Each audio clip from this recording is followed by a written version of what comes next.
There we go. Shamonte. Hello, everyone. So I'd like to introduce you, my new friend, Alex.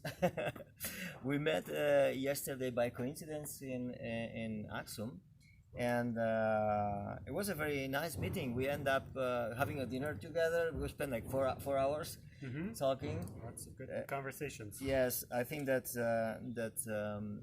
Alex is not just a good conversionalist, but a person who has a very interesting things that can uh, show us. And I would like you to introduce yourself, so Okay. I don't get mistaken. Sure. My name is Alex McAlvey. I'm a postdoctoral fellow at Cornell University. I work basically in the intersection of culture and environment. So how different cultures manage their environments, interact with their environments, and sometimes I focus on agriculture, other times I focus on people's management of wild resources, but mainly plants. And how old are you? And what's your nationality? Because you mentioned yes. your university, but Yes. So I'm from the United States, and I am 32 years old. 30 years old. And the university you mentioned is in Washington State. It's in New York State. Oh, New York State. Sorry, Western New York you're originally from Washington Yes, State, from Seattle. Yeah. but you went to study at this uni in New York. Yes. All right. So can you summarize a little bit your project, just the specific project you are developing here? Yes. Like when it started, what type of project it is, or whatever Yes. you want to express about it. Okay. So my current project is with farmers in the rural areas of the northern highlands of Ethiopia. Here they practice a very ancient farming technology which combines multiple crops in the same field. So in other parts of the world, for example in Mexico, you can find maize, beans, and squash growing together. They have complementary interactions. Similarly, in the south of Ethiopia, you have people growing false banana, which you can eat the underground part, along with maize and taro root and many other crops. But in the north, it's focused on grains, cereal agriculture. And one tradition here is to plant barley and wheat together. And this tradition used to be widespread throughout Europe, Western Asia, and Africa. In ancient Egypt, people did this. In medieval Europe, people did this, and people still, to some extent, do this in the Greek islands. But this practice has been shown to have benefits. There have been studies in Eritrea in the north, where they have compared the combination of these two crops in one field with the individual crops in separate fields. So the barley alone, wheat alone, and wheat and barley together. And the combined wheat and barley, if it's a bad year for the wheat, the barley grows more and takes over and produces, and the same goes the other way. So in any case, they will have at least something. So it's kind of an insurance policy for the farmers. Yeah, it's like a guarantee. A guarantee for food security. Security. Yes. All right. But it is little studied, and people don't understand how widespread it is yet. So part of my research is to interview farmers to see if they still do it, and then also to understand what is threatening this practice. There are many potential threats to it. For example, introduced seeds from outside of the country, seeds that are heavily bred varieties of wheat are encroaching. Also market forces, so what customers want is changing. So my project is to assess all of that and understand the genetic diversity of this system as well. Okay, so it's two things actually. Two things. This technology that is kind of changing is being abandoned somehow, and to the last thing you said is to get a general idea of what are the practices that they do here in Ethiopia. Yes. In the whole country. In the northern highlands. Middle of the highlands. Yes. All right. Yeah.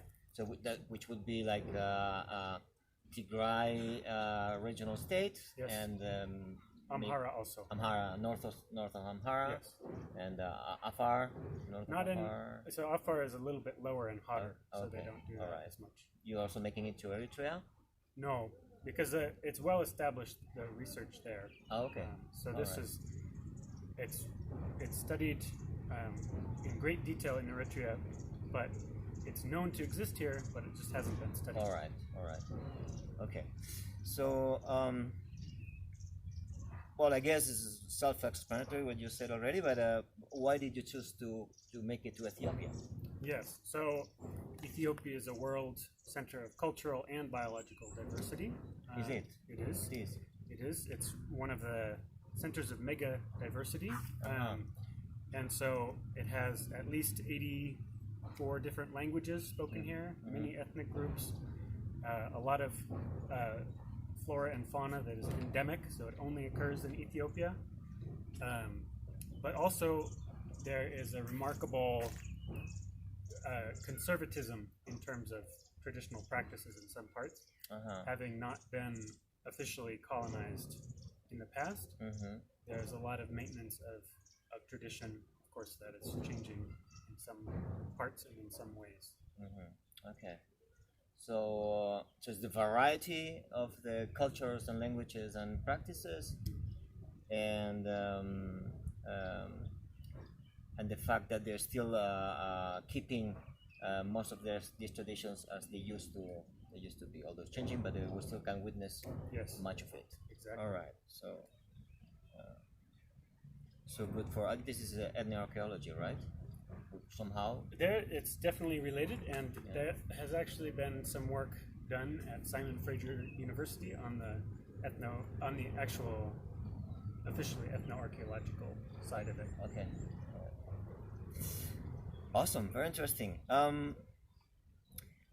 Let's take a turn a little bit because we don't want to have a very long interview here. Also because uploading the material it takes days, it takes ages, and I don't want to also either abuse of your time. But let's talk a bit about the colonial perspective or the colonial turn or whatever you want to call it.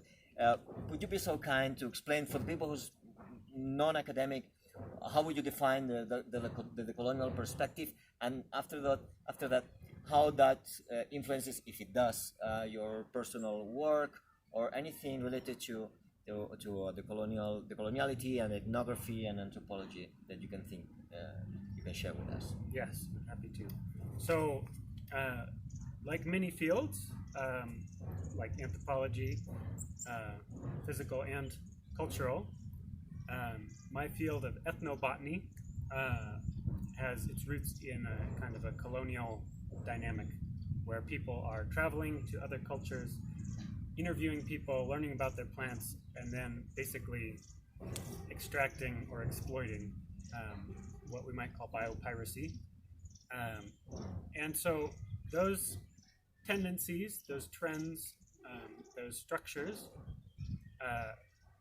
tend to continue unless you actively work against them. So just doing the status quo, pretending to be an objective researcher, which we've long known is not possible, is not only reproducing the colonial problems, it's also better science to actively fight against that, to question and reflect on your own motives, your own subjectivity as a researcher.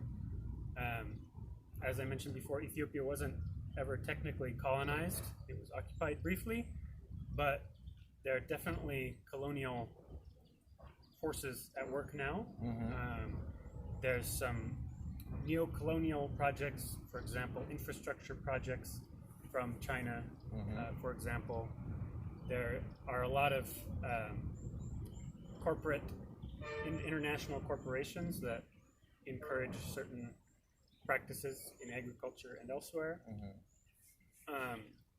And so actively acknowledging those, working with local people instead of studying local people, is an important aspect of, All right. of decolonizing. And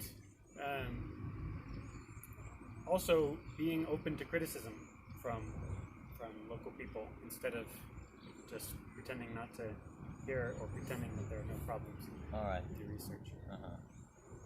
So, when it comes to your specific daily practice, how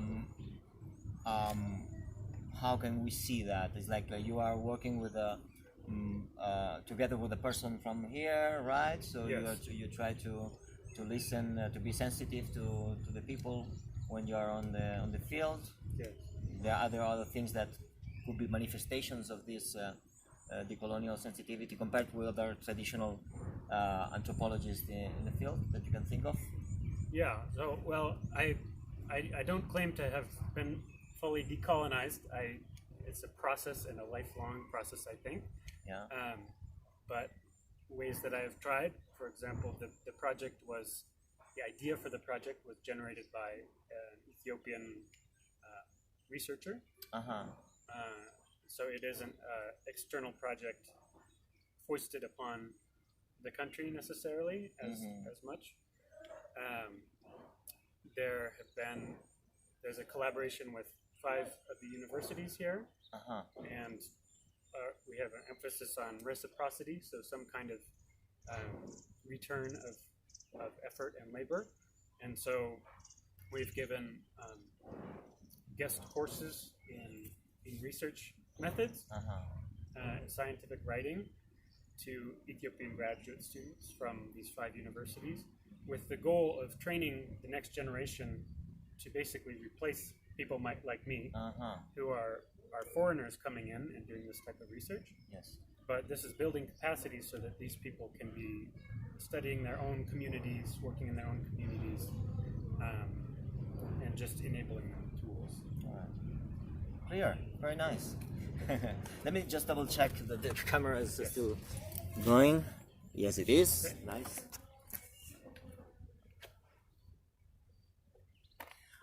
Yesterday you put me like 2 or 3 other examples of the colonial approaches of scientific research or projects. Would you mind summarizing 1 or 2 of them, or the 3? Up to you. Yes. So some of my friends and colleagues, I believe, are doing a very good job with this type of work.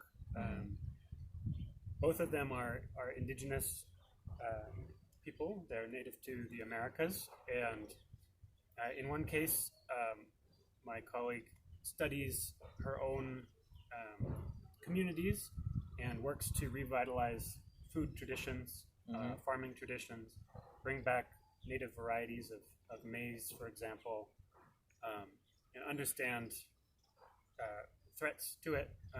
So taking out the foreigner coming into a culture with a predetermined project has been avoided in that case. Another example is my friend who works in British Columbia, Canada, and she works with local tribes. There's a famous struggle right now with oil pipelines. Yes. And there has been a camp set up, an activist camp called Insta'Uten. And she has actively participated in direct action there. And then also acting as an archaeologist, her formal training, she's used that to understand how people have managed the land in the past. So she's looking for evidence of people making ancient clam gardens, people pruning trees, people transplanting trees. All of that documentation supports indigenous claim over the land and reinforces their sovereignty. Okay.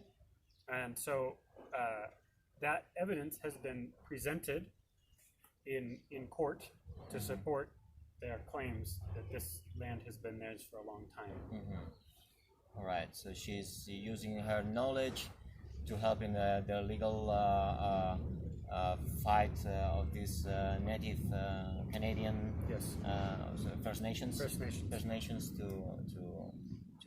eventually succeed in front of the court, which I guess is going to be difficult anyway. But All right, so clear. That is a she and is a white person. She is indigenous herself. She's indigenous. But she's indigenous to a different part of the Americas. All right. Okay. And you mentioned another one, maybe. There's quite a bit going on. I can't think of another That's fine. example right No now. worries. That's fine. Yeah. Give me some general impressions of your experience in Ethiopia during the times that you've been here, because as far as I know, you've been here like 4 times, right? Anything that you think is worth mentioning on the contrast of the culture, what you expected, what you found, any relevant findings, either academic or personal, that you think that are worth sharing with us? Yeah. Well, like I said, it's an incredibly diverse country, and it's incredibly apparent that has caused some cultural clashes, and so despite the constantly changing political landscape and a lot of tensions, people are so welcoming and open and ready to treat people as people. And so in my class that I gave, for example, the month-long class on research methods, we had students from 5 different religious groups. We had Sunni, Sufi, Shia, Orthodox, and Protestant. And everybody got along very well. People were giving gursha, which is the traditional offering of food. You feed someone I've seen that from your own to the beloved ones, to right? the beloved one. Yes. Across religious lines, across ethnic lines. We had people who had been activists for the Oromia ethnic group, Yes. interacting and giving gursha to people who are in the Amhara ethnic group. Yeah. And so that was very striking. We have a lot of countries where people get along much less Yeah. because of these ideological things. Tensions. Yeah. Yeah. All right. I'll take advantage of this interview to celebrate that. I think today I will act as a matchmaker because I'm going to put in contact my dear friend Guilherme, from the head of the department of anthropology at the Axum University. He was a very interesting person, as you've probably seen in the interview before, and a historian. So I think that Alex and him they will benefit a lot from this acquaintance. So, and I hope this is going to produce some nice things in the future, personal and academic. So I think that's all for the moment. Thank you very much, Alex. Yes. And let's do a little bit of anthropology of the body anthropology. Okay. So let's show them how people greet here. Normally they do like this, and they go with a sometimes do 2 or 3 something Really like go this. in for it. Yes. They don't give up. They don't give up. Keep going. And that's it for now. Thank you very much, All right. Alex. Yes, thank you. Yeah.